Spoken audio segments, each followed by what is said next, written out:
KBRFradio.com News, I'm Sidian, and this is the weekly news recap, brought to you by Fergus Falls Monument, online at foreverstonmemorial.com, memorials that matter.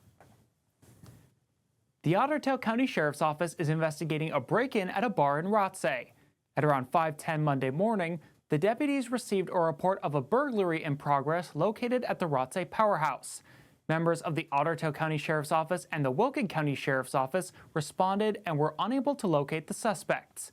At this time, the sheriff's offices are requesting assistance identifying persons and a vehicle of interest in the incident. The vehicle in question is identified as an early 2000s Chevy Suburban or GMC Yukon, possibly tan in color with aftermarket rims and blue headlights. Anyone with information regarding this incident is asked to contact the Ottertail County Sheriff's Office. A 78th person has been charged in Minnesota's Feeding Our Future fraud scheme. 36-year-old Abdirashid Dul is charged in a 7-count indictment with wire fraud and money laundering. The U.S. Attorney's Office says Dul and another person ran 2 food sites, a location in Pelican Rapids and the Multicultural Resource Center in Moorhead. Prosecutors say they falsely claimed to be serving over 40,000 meals to children every week. Dul is accused of using more than $1 million for travel and to buy real estate in Minnesota. 4 people were injured following an icy crash just outside of Purim on Thanksgiving night. State troopers say just before 7 Thursday, an SUV was heading south on County Road 125 when it collided with another SUV on Highway 108.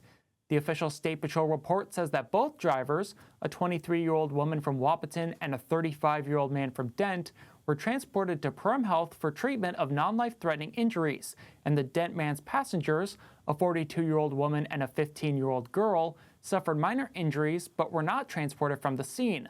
One of the passengers, however, says the man from Dent was flown to a Fargo hospital, and the other driver and all passengers were taken to Purim Health for treatment of injuries. Multiple lake cabins were lost in a large fire north of Battle Lake last weekend. The Ottertail County Sheriff's Office says fire crews responded to the 28,000 block of Augustana Trail in Amore Township on the northwest side of Ottertail Lake shortly before 3 o'clock Saturday morning. 3 cabins were caught in the blaze and appear to be a complete loss. Deputies say the buildings were unoccupied at the time and no injuries were reported. On Thursday, November 13th, Senator Jordan Rasmussen of Fergus Falls hosted the Minnesota Senate Capital Investment Committee in Senate District 9 to hear directly from communities about priorities. Members learned about water projects, public water access, and youth and community development initiatives. The visit also included a tour of Lund and Crestliner manufacturing facilities in New York Mills. Senator Rasmussen said, quote, "I enjoyed welcoming the Senate Capital Investment Committee to Senate District 9. From water system improvements to youth housing programs, it was valuable to hear directly from community members about their priorities.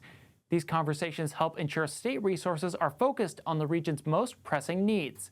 End quote.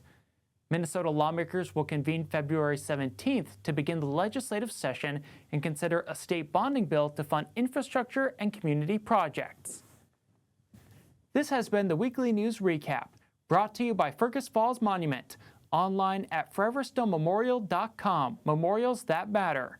For KBRFradio.com News, I'm Sidian. Tune in at 5 o'clock every Friday afternoon or on KBRFradio.com or on the Fergus Now app to stay up to date with local news. Find more stories on KBRFradio.com. Sign up for email news sent right to your inbox, delivered by Cooper's Office Supply.